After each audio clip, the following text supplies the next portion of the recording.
alternative Digitalk. Real issues, real talk.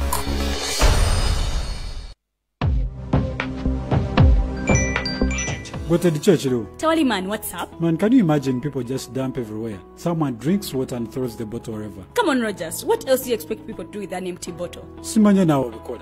Do you know that plastics take at least 450 years to decompose? What? That's a long time. Exactly. Because plastics are made out of a lightweight and flexible material that doesn't decompose easily. And plastics everywhere in the environment cause plastic pollution. What is plastic pollution now? It is the accumulation of plastic waste in the environment, like bottles, polythene bags, straws. All of these contribute to plastic pollution. I have been using them without knowing their effect. Yeah, a lot of people have. Plastics are a danger to the ecosystem, both on land and in water. So how can we overcome this problem? Is there something we can do? Oh yes, we can reduce by minimizing the use of plastics, reuse by repurposing them, or recycle by collecting and processing them into new products. Everyone wants to change the world, but no one wants to change themselves for the world. How about we change our habits for the world? And it starts with me and you. This message is brought to you by Alternative Digitalk.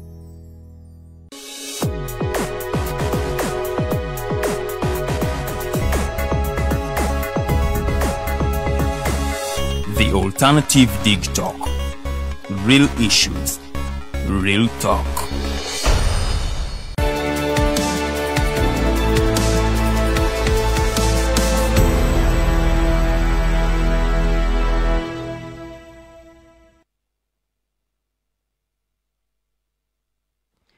Our viewers, it's a good evening, I suppose, from Uganda, Kampala City, and in particular Africa, as a content where we are live and broadcasting from. It is 7 p.m., the 21st day of June 2023. We hope that everyone watching us is having a good moment, but also in a special appreciation to the people in the Caribbean. We understand it's midday. We happen to be privileged today, once again, to have the Honorable Leader of Opposition in the Guyanese Parliament, Right Honorable Aubrey Norton. It's been a while ever since we had him. We were meant to have him the previous week, but we weren't able to have him because of so many unpredicted issues that came on board. Today, my name is Norman. We are streaming live from our social media pages. That's the Alternative Uganda Facebook page, but also on the Digitalk TV Facebook page. Later on, the very show will be on our YouTube channel. We are live now. May I invite Honorable Aubrey Norton to say hello to our viewers, and then we shall proceed. Sir, to you. Hello, I think it's good evening in your zone. It's good afternoon here. Thanks for having me again, and I wish your viewing and listening audience will enjoy the program. Thank you, Right Honorable Norton. We shall begin from, of course, I wouldn't want to use a lighter note, but I wanted to, for some reason, to give some bit of background to those of us who follow a different democracy, because we understand that in Guyana, the more parliamentarians a specific political party has, that is the party that takes power. And which is the opposite of our country here, where it's an adult suffrage that all people go to elections and have presidential candidates, which is not with the Guyana.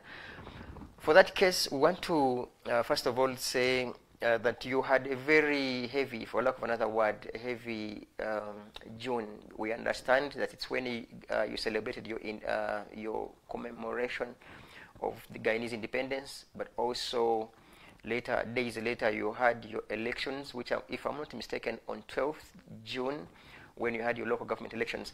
Let's begin from the independence itself, the celebrations of the independence. And my quick question to you is whether or not you indeed, thought that that pride to have celebrated the 57 or so years of independence. Are you independent in particular? Well, we did have our independence celebration. It was kind of marred by a couple of days before the fire in Mahdia that killed 20 children. And so while there was some amount of celebration, for many it was a period of mourning. Nevertheless, Guyanese then reflected on the years that we have been independent. You know, we became independent in 1966, and then in 1970 we became a republic and developed a totally different system. Now, at present, we just did our local government elections, and I said that as we move forward. But for the independence, people did celebrate. I understand definitely most of all of you people were mourning for the lost lives, but also let us assume, of course, you have been following the sequence of events in the entire country, and literally everywhere people commemorate a specific period of time of their independence, there are those tangibles and visible developments. It could be infrastructure, it could be education, it could be, to mention but a few. Do you think, in your view, even if it wasn't for you people to mourn for the lost lives, do you think there were reasons for which Guyanese would celebrate? First of all, one has to look back at Guyana. When Guyana became independent in 1966, our party, the People's National Congress, was in government. Most of the infrastructure and a lot of the development that would have occurred while we were in government. For instance, when we became independent in 1966, only the capital city, Linden, parts of New Amsterdam had paved roads. Over the years, Forbes Burnham, who led the government, paved most of the roads linking the communities, and also he began the process of opening our interior, which is vast. Our education system was producing quality persons at the time, so there are things for us to celebrate, but we believe that much more could have been done, and so there are things for celebrate, but there are things for us to do to ensure that they are forward. More so in this era when there is oil. We have evidence in the world that you can have oil and not develop. People live in poverty. So our focus will be on getting rid of poverty and ensuring people can live a good life in this country. Now, that also would now dive me into another question in that line of the independence. Everywhere you are outside government, for some reason, there are so many blames onto people that are in government. Are there missed opportunities that you think, if your political party was in government, it should have achieved, especially now, these the recent years where you people have lost power? Well, we have shown that when we were in government without oil resources, we did a lot. And for I do believe that when we regain government, we'll be able to do much more because we now have oil resources. The problem we have in this society at present is that the resources from oil, they are not meeting the people. It is popular here for people to say it's the friends, family, elites, and favorites of the ruling class. We think that needs to change. We have been outlining policy positions that will ensure that resources go to our people. For instance, we believe that we can bring down the cost of living. We believe that we can raise the income tax threshold to 150,000, which will give more people more money to take home.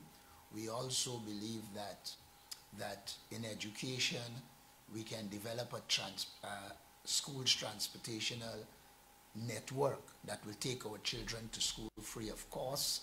We believe that the time is nigh when we should be providing our children, especially those in poverty, with at least 2 hot meals a day to ensure that they're getting the right nutrition, etc.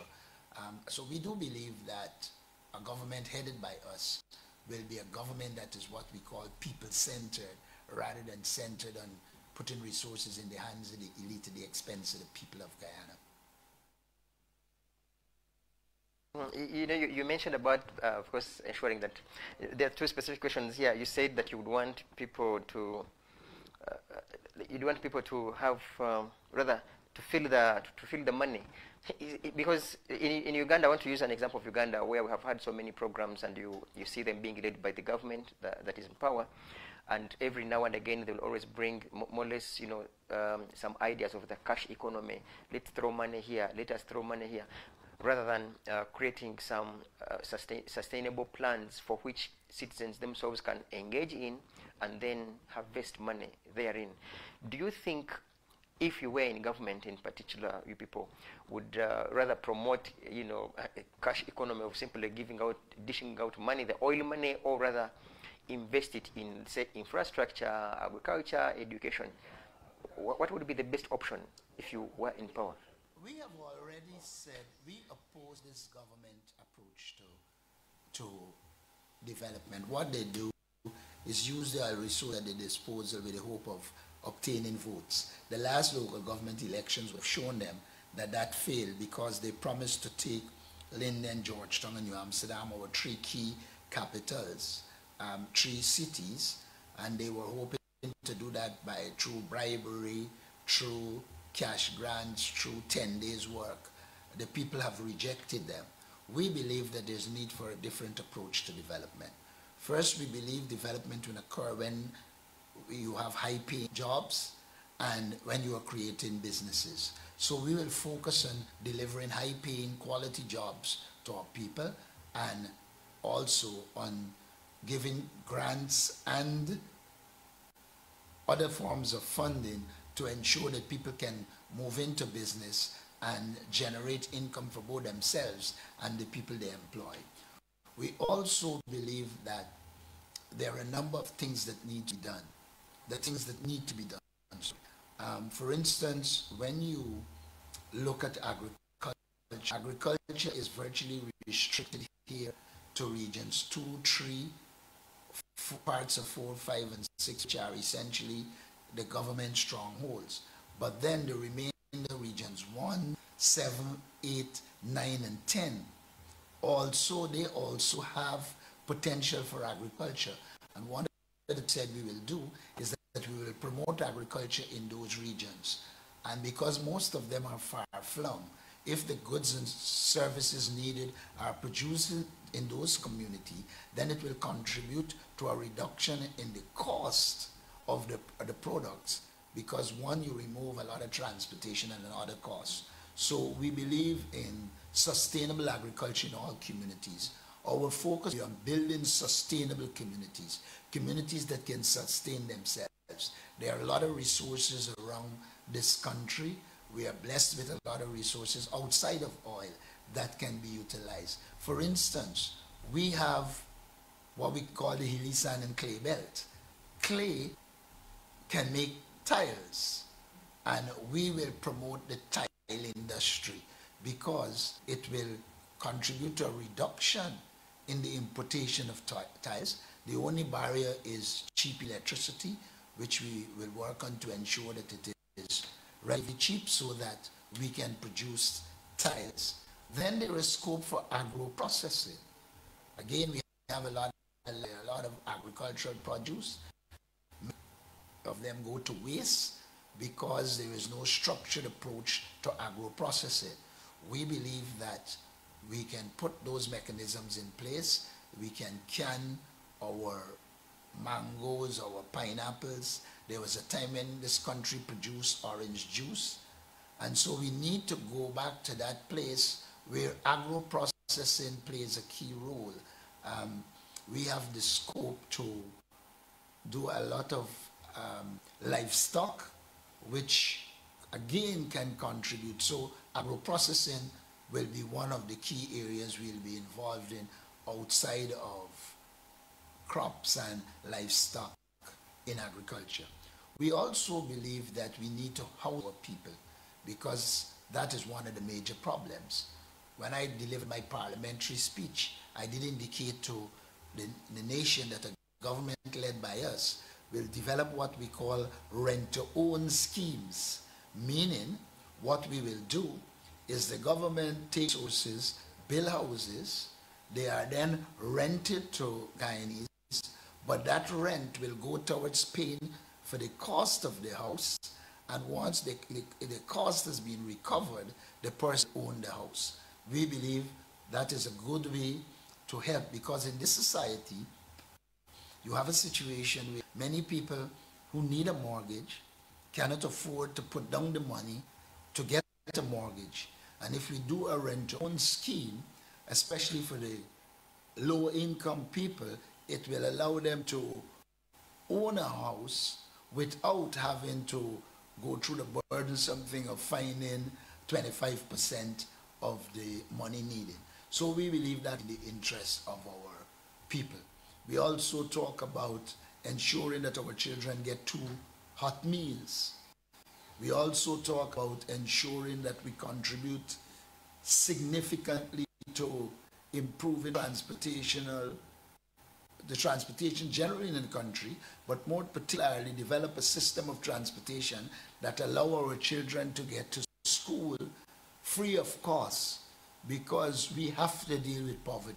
And the more we take off the burden off of our people will be the better. Of course, we don't intend to make people dependent. What we intend to do is create the conditions to empower them, and then they can move on and develop their own lives. We believe in teaching people to fish rather than giving them a fish. And so a lot of the programs and projects we are going to be involved in will be empowerment projects. I can tell you, for instance, with sugar on the decline, honey is emerging as a very important product in the world.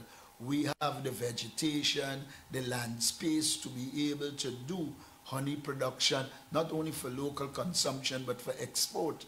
In fact, when I was presidential advisor, youth empowerment, we had a number of pilot projects that proved successful, and we have a number of people into honey production, and therefore that can emerge as an industry. And then, you know, we have gold, and you can do a lot with gold products and export it, etc.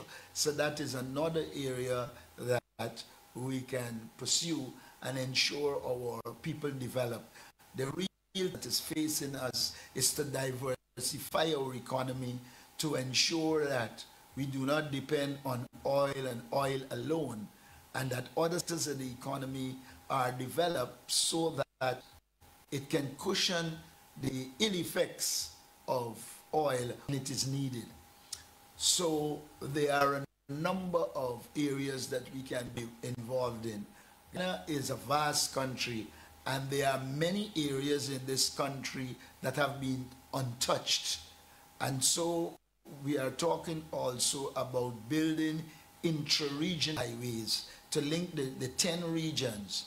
In that process, you are likely to you will open new lands for housing, you will open new lands for business, you will shift the population closer to a lot of your waterfalls that will allow you to move in the direction of hydro. So there are a lot of potential in this country for development outside of the coast. If one accepts that Guyana is essentially a low-lying coastal state, then we are vulnerable to climate change. But Guyana is not restricted to the low-lying coast. We have a lot of highlands. What is needed is a government program to begin to shift the population inland to highlands so that we reduce our dependence on drainage and irrigation and reduce our vulnerabilities to flooding, etc.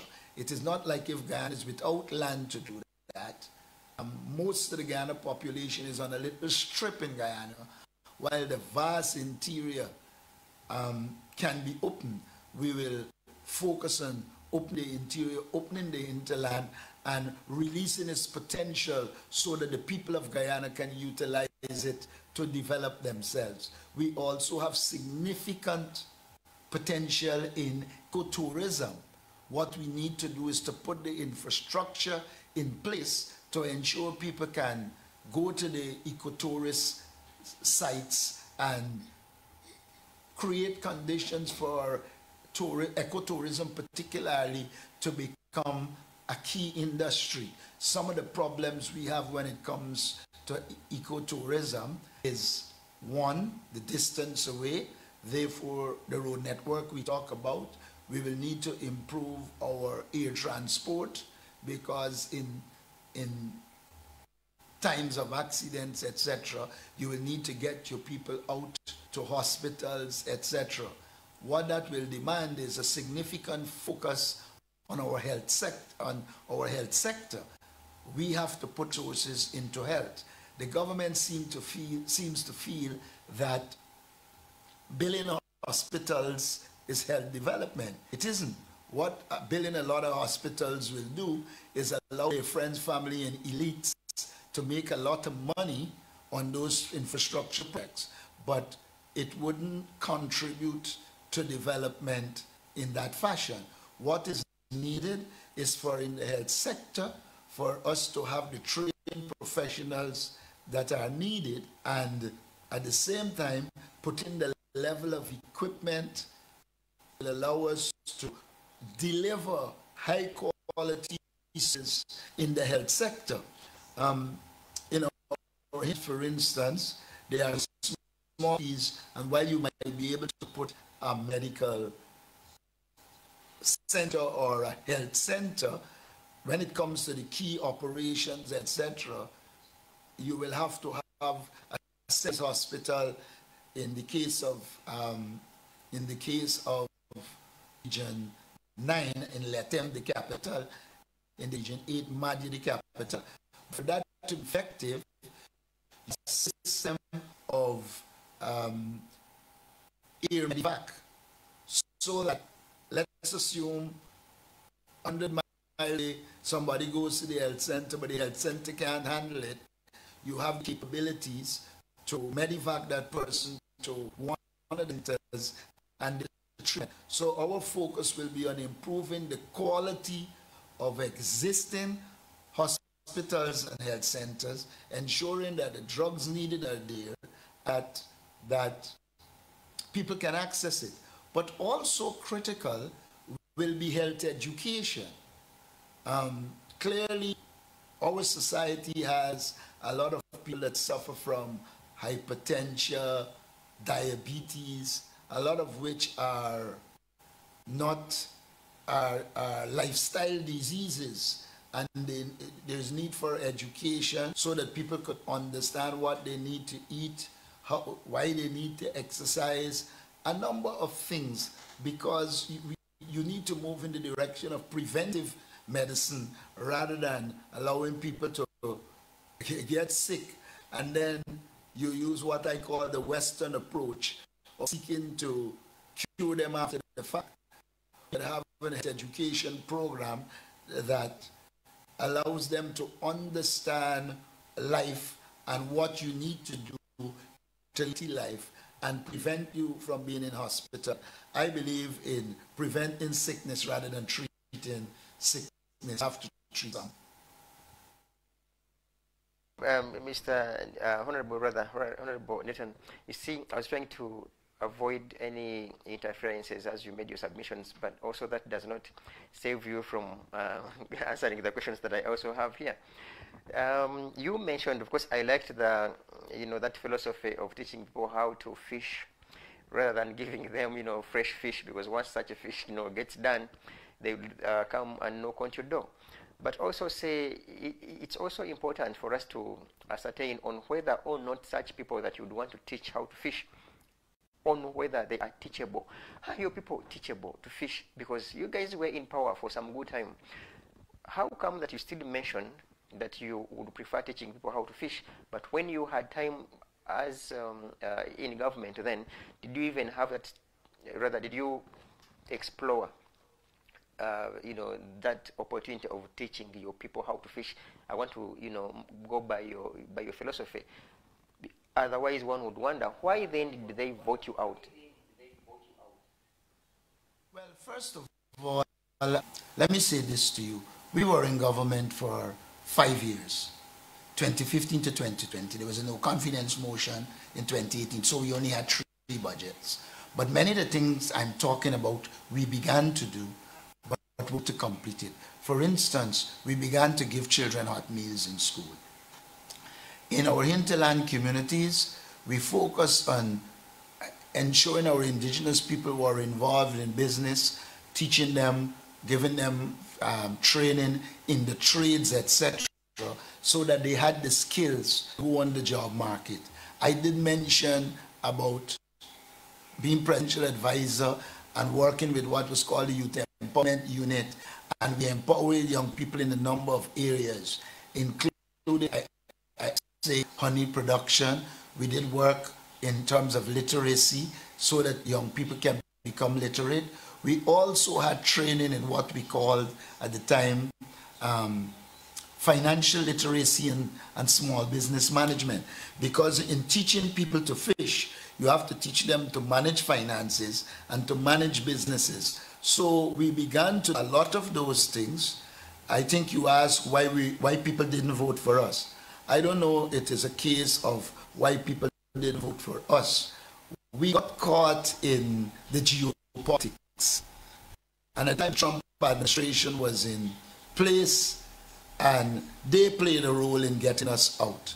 One of the issues I understand it, they had its problems with Venezuela. The US, I think at one time, wanted to use Guyana to beam their information into Venezuela. For a number of reasons, it wasn't done. Remember, we have a territorial controversy with Venezuela. The matter was going to the World Court, and so at the time, it was felt it wasn't the best thing to do.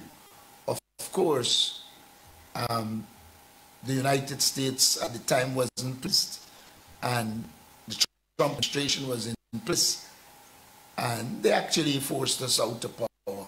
So it had to do, apart from what happened with the geopolitics of the area.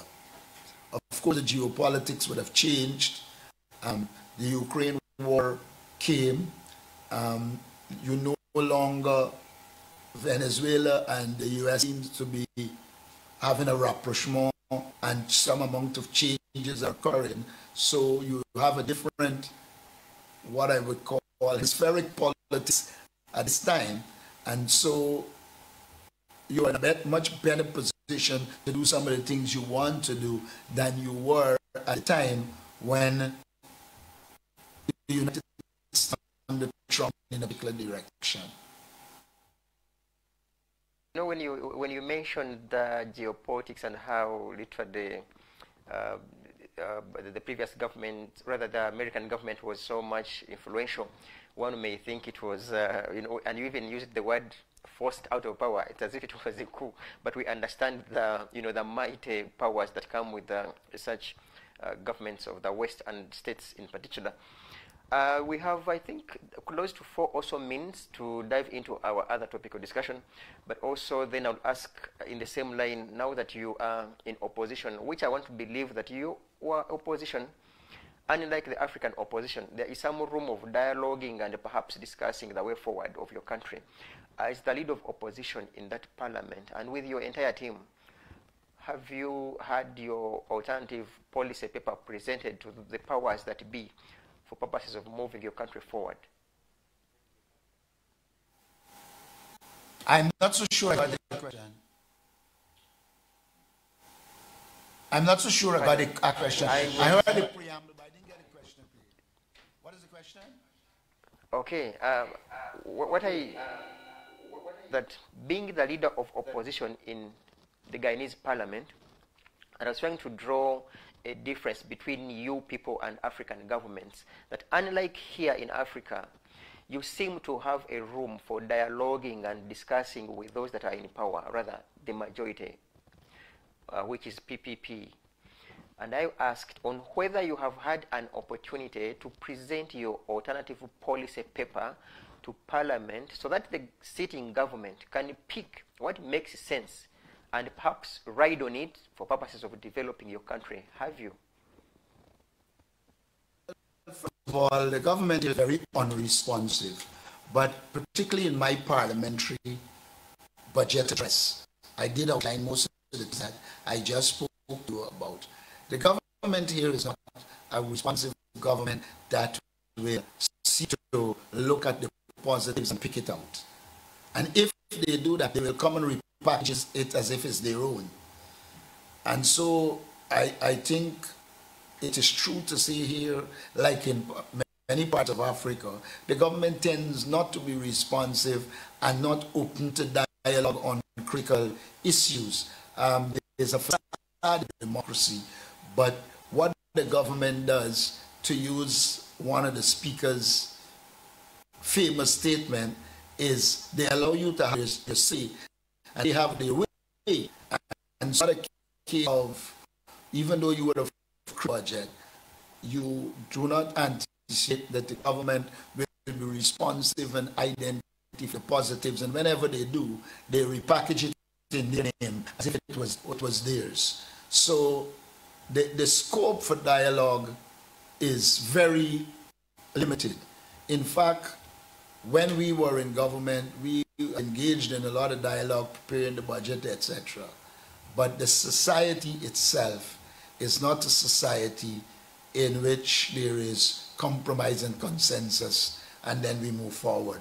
And I believe we have to work towards having compromise and consensus. But in doing so, it has to cater to all the various constituents and not just the government constituent. In fact, we have right now a budget that is overladen with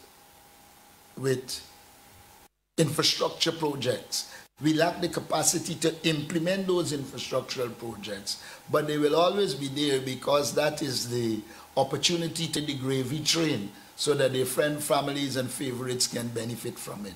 So a lot of the politics, there are similarities.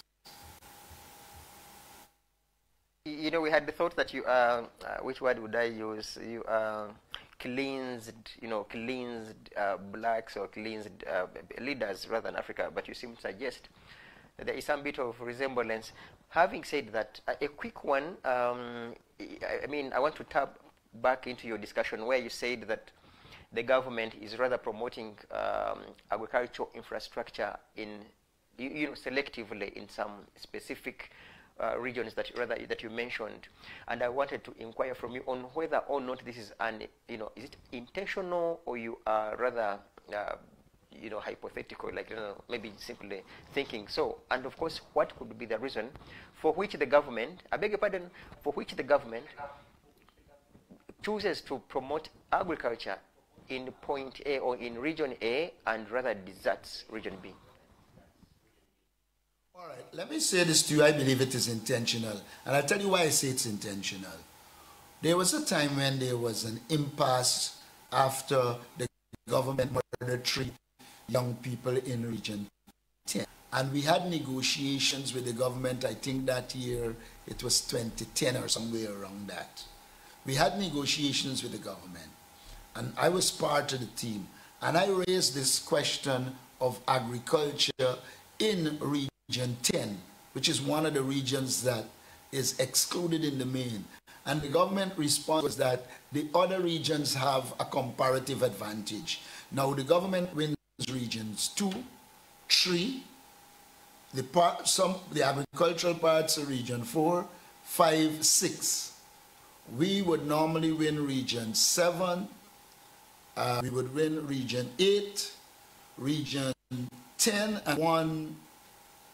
Sorry, not 10, 9 and 1 is a different situation, and we would win region 10.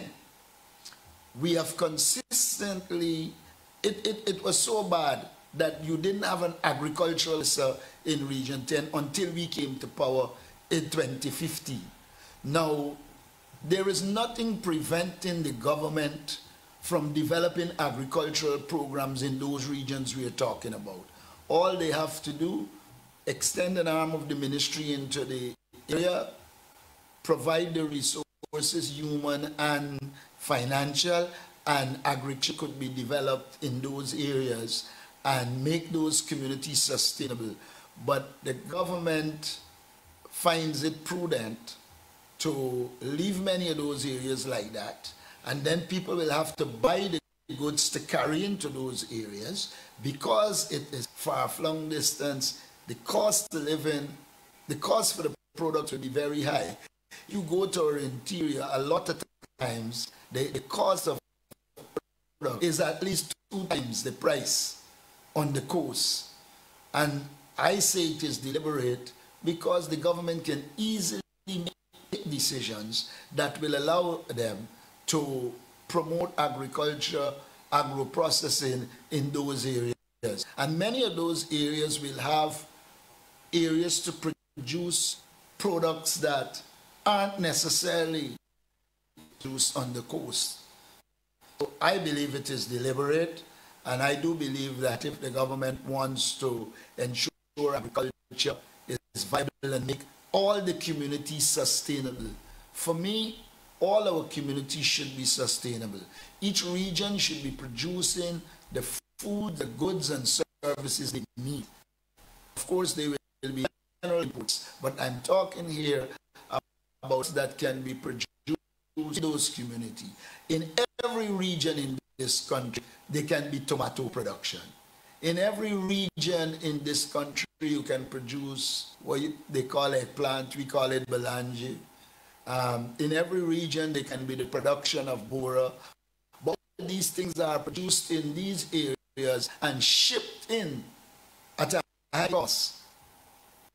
If the government was interested in the people, then they will promote there, and those areas will be able to use the things they need and utilize it.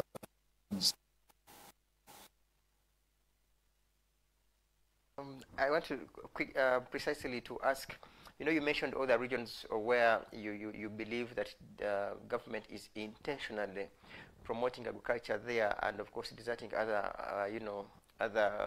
other areas. I don't want to sound like someone who is a racist. These regions you have mentioned, do they have do they have rather blacks, or literally they are other races? And perhaps that's the reason for which you would claim that is intentional for government to promote agriculture that side and desert other regions. The regions that we are talking about are predominantly African, Guyanese, and indigenous people. Our hinterland has a large population of indigenous people. And mind you, two of the regions we mentioned, the government would win an election, but they create a dependency. They do not want to break that dependence on them. And so they do not promote agriculture and other activities that will allow those regions to become independent and self-sustainable. For instance, Region 1 is one PPP, Region 9 is won by the PPP. We would normally win Region 10 handsomely. The last election around general, we had a close fight in Region 8. I think we lost by 1 vote. And we would win Region 7. So it's a mixed bag.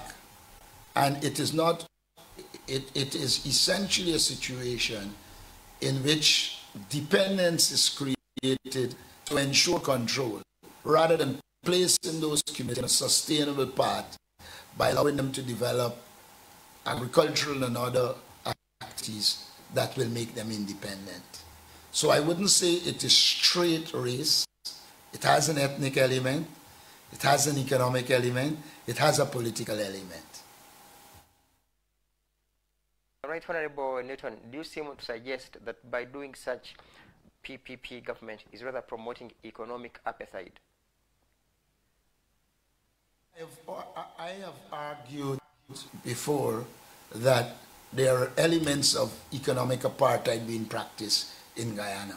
I always invite anybody who can access our newspaper online, go and see when the government is going to issue a $1 billion contract, the hefty contracts. You will see they go predominantly to one ethnic group. And that cannot be challenged in the world of empirical data. It's a fact. And in some regard, it constitutes a form of economic apartheid.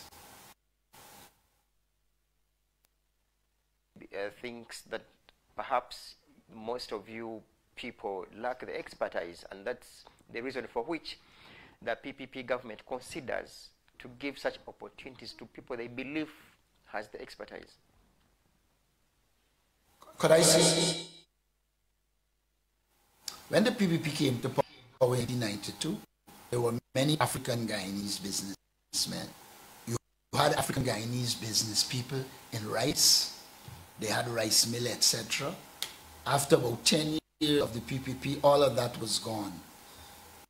In 1992, when the PPP came to power, there were many African contractors with the expertise to do contract work. They constantly, over the years, refused to give them contract.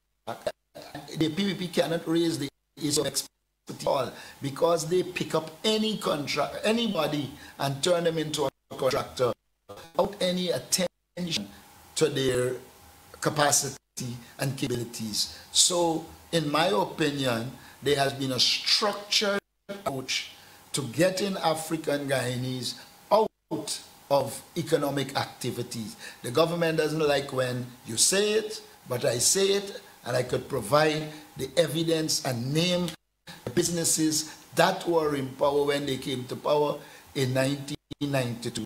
And by 2010, all of them were virtually gone. And whenever you hear the African community gets a contract, it is a small contract. They gave one large contract to an African group that is supportive of them in Linden with no expertise in school construction, and for the last 2 years the building can't get off its. So they also do political patronage. If an African group is prepared to support them, they will get some pittance.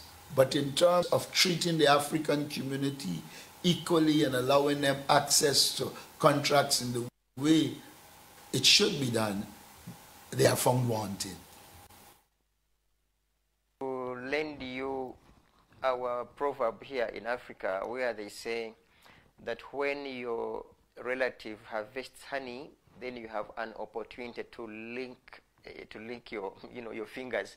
So in comparison to when you were in power and you said that some majority of the blacks had the contracts, could it be attributed to that proverb that they were very well off simply because their own, the likes of Norton and others, were in government, and therefore now that PPP has also come in power, literally its friends and in-laws and relatives like it also link their fingers because it's them now in power.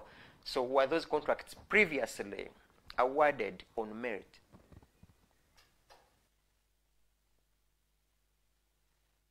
When we were in government pre-92, both African Guyanese and Indo-Guyanese got projects, and it wasn't a case of Indo-Guyanese getting, Afro-Guyanese getting the best projects and Indo-Guyanese weren't. All ethnic groups were getting projects. I can call many of the Indo-Guyanese contractors who exist until now that were in existence in 1992.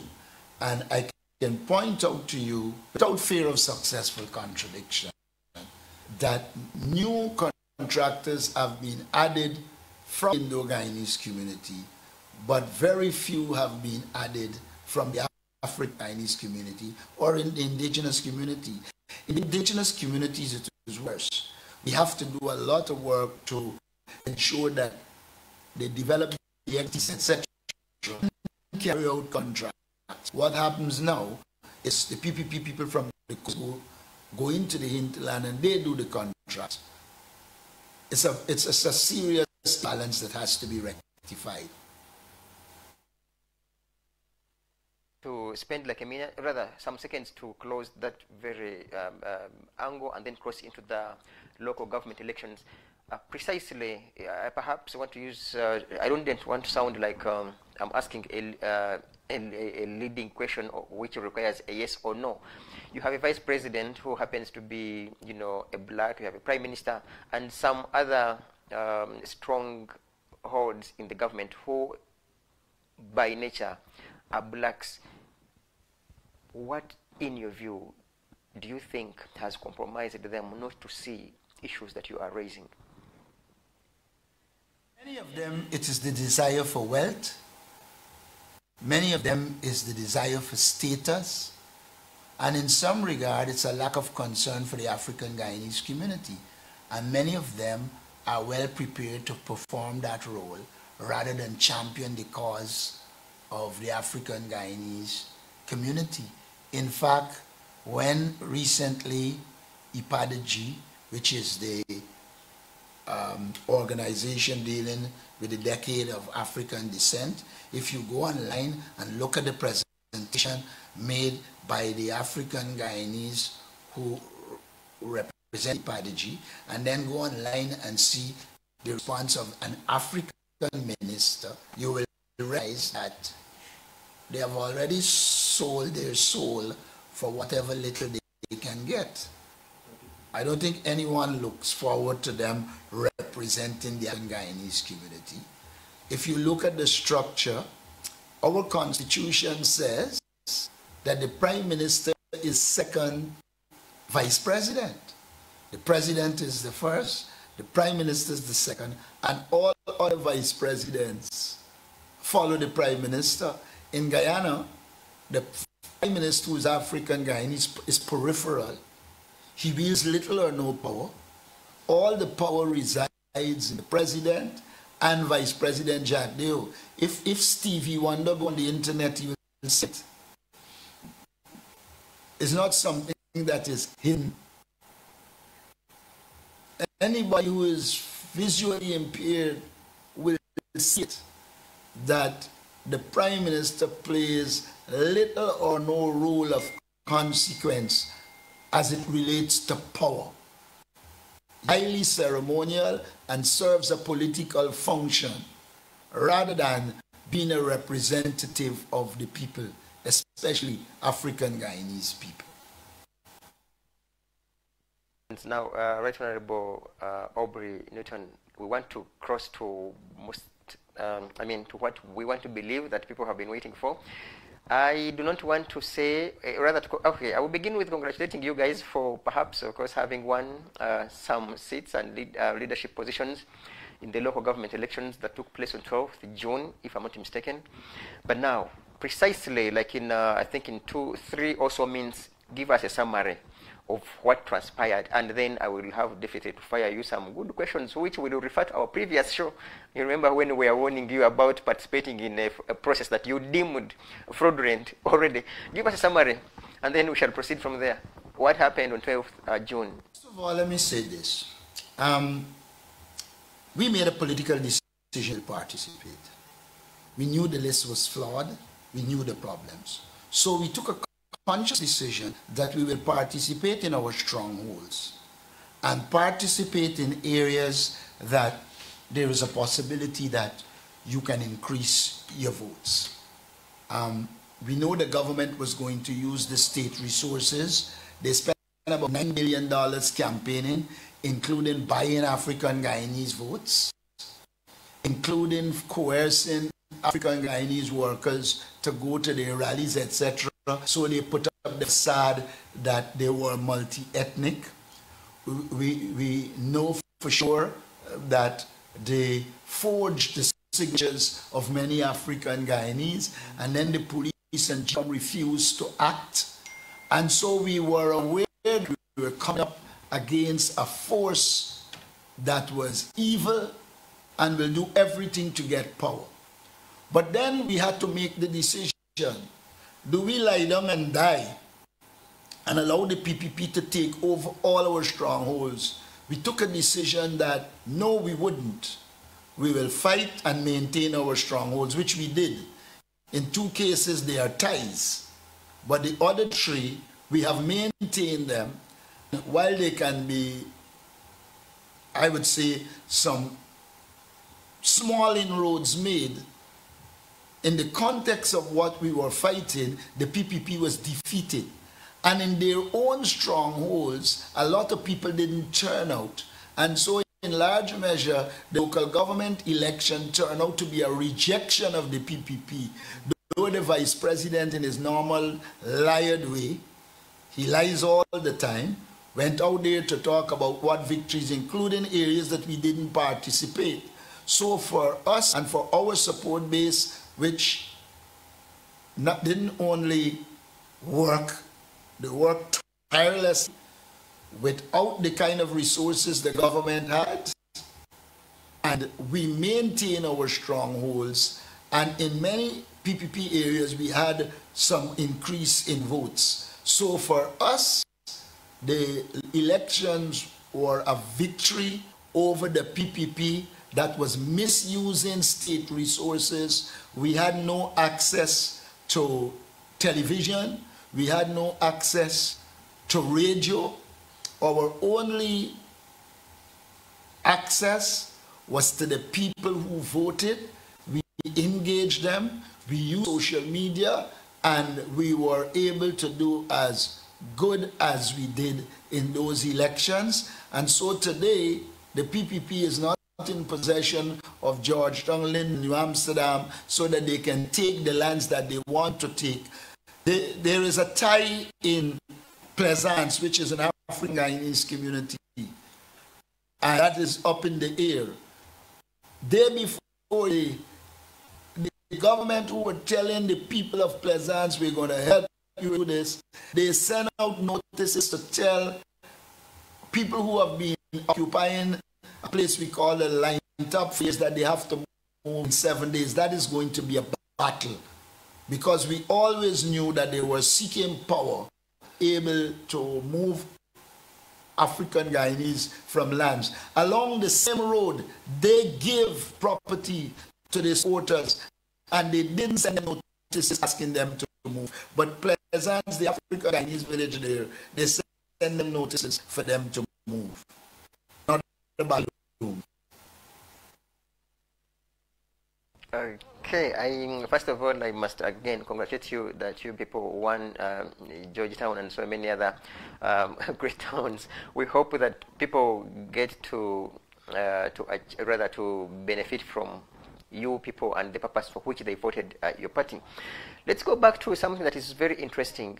It is, of course, factual that there are some places where your party did not front candidates.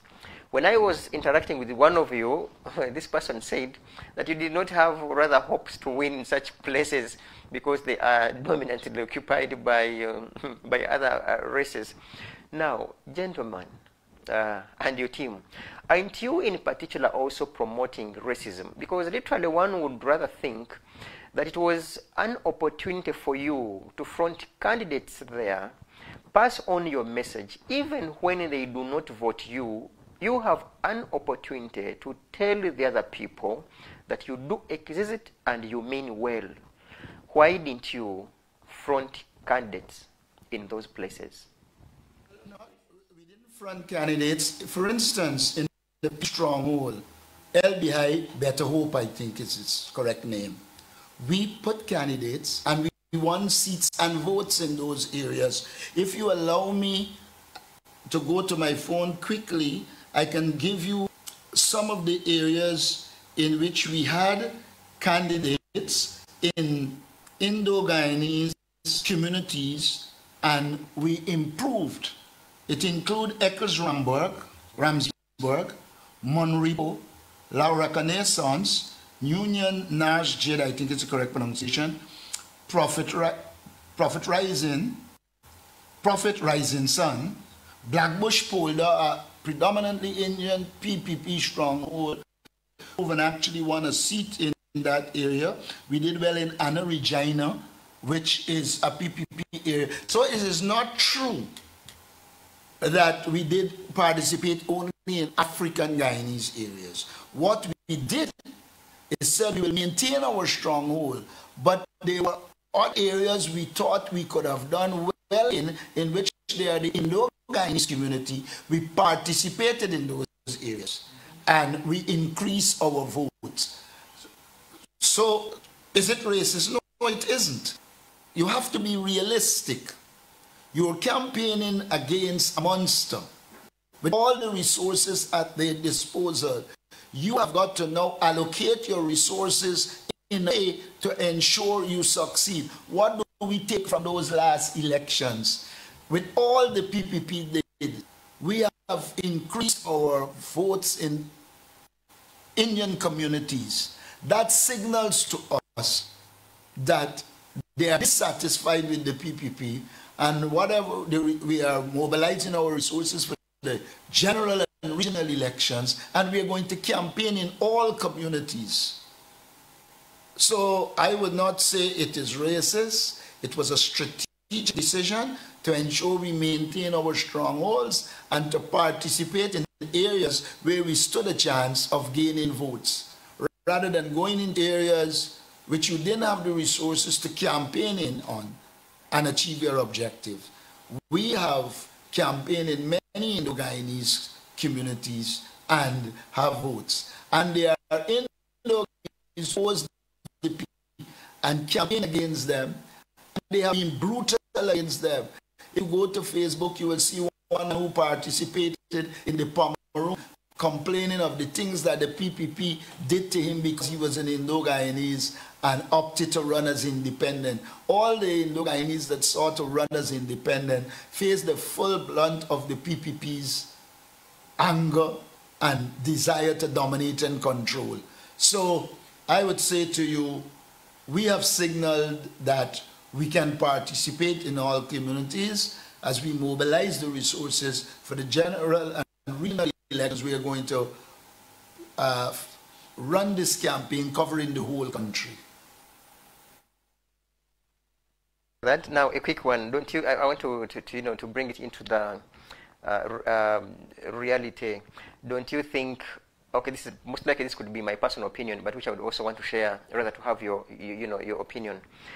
PPP knows that in point A, B, and C, it's predominantly your political party, occupied rather by your political party.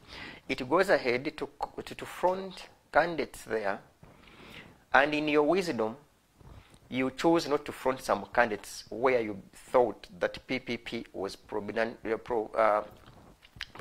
occupied.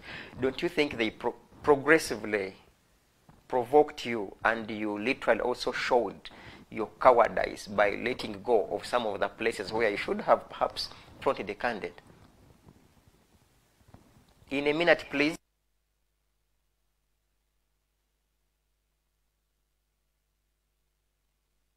Because of the native community and the things that they did. I would not say we were coward. I would say we were strategic. We choose the areas we think will serve our interests well. We chose our stronghold. We chose mixed communities. We also chose some communities that we believe dissatisfied with the PPP. We have seen some increases from those communities. You know, I learned as a little boy, he who fights and runs away lives to fight another day. What you might be calling cowardice, I will call strategic engagement. Once we did what we did, when we come to the general elections now, we're in a position. Remember, when people are saying, oh, they win so many places in local government, let me tell you something that you might not know. Jordan probably constitute more than a third of the voting population. So when we win Georgetown in the local government municipality, you have a solid thing there. The three most populous towns in the country are Georgetown, Linden, and New Amsterdam. When you add up the election in the 9 towns, we ended up with far more votes than the People's Progressive Party. We took a strategic decision. I did say to my party, mind you, not everyone agreed we should have participated in the election, but as leader, I was prepared to put trust in our support base. We put trust in them. We ran in those elections. We won, and at present, the PPP knows full well that they are in trouble. What these elections signal to us is that we can beat the People's Progressive Party in general and regional elections. A minute, if I'm not mistaken, and this minute we want to use it to ask you, first of all, on whether you have had any electoral petitions to carry on, and if yes, do you see some bit of justice coming through the courts? And the last question, I want you to give yourself marks. This time around, we are giving a student to mark themselves. You will mark yourself out of 100 in regards to how many you think you achieved in regards to the local government elections. And by God's grace, we shall call it a day. Begin from whether or not there are electoral petitions, and if you expect some justice. And you will conclude by holding a red pen and marking yourself, or in a marking guide of 100%. We have not decided on the election petition. We know, for instance, Tanker, which is a PPP strong generally. We beat them there by 5 votes. They asked for a recount. They went to the recount. They claimed that there were 5 I don't remember what ballots they call it. I remember it just now. There's a name for it. Tendered ballots. And so they claimed those 10 ballots were for them, and they end up declaring a tie. So what will happen? We'll meet with the magistrate, put your hand in a bag, and pull out which MP and your PP come out. They will get the leadership. You know, that is one that possibly can go to elections petition. Then we lost, according to GCOM in its comment, by votes. There is also that possibility. The question is whether we should utilize resources on that, or put us into beginning this campaign for general and regional elections, and ensure we open the gap so we have those problems. You know, one of the things I don't like is grading myself, and so I wouldn't grade myself, but I would this to you. Our support base has been energized. They are of the view that we had a victory over the PPP in these elections, and if I judge from them, I think I will obtain a good grade. But I wouldn't proceed to say 90 out of 100, 40, 60. To me, it's an exercise that wouldn't serve us, me or anyone well. But the response of the people is what mattered to me. And our people responded, came out, ensured we maintain our stronghold, made some gains in some areas. So for us, it's a success, not for me, but for all of us. It's a good one to hear from you, much as you have refused to give yourself marks, and even when I had given you an opportunity to to rate yourselves and say out of 100, of course by look of things we perhaps got above average, and maybe next time better. But we literally have to pray hard for you people, so that by God's grace maybe some time to come. Given that also goes with a condition: if you do go ahead and serve the people with what they expected of you, who knows, they could bring you back in government, and of course the PPP will be again on your neck. Your closing remarks, and say goodbye to your viewers. At this stage is that we will have a complete review of it. We'll look at our strengths, we will look at our weaknesses, and come for the general and regional elections. I want to say thank you, viewing and listening audience. It's always a pleasure to be on this program. I look forward to being here in the future, as I wish you an enjoyable rest of the day and the rest of life. Thank you. In Guyana, Kampala here, Norman Tumihibse, broadcasting in Kampala, rather from Kampala City, in our Digitalk house, and Africa at large. We say all this for God and my country. Be blessed.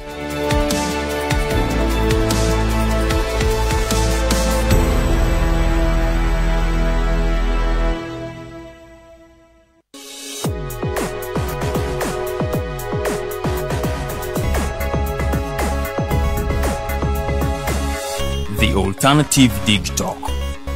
Real issues, Real talk.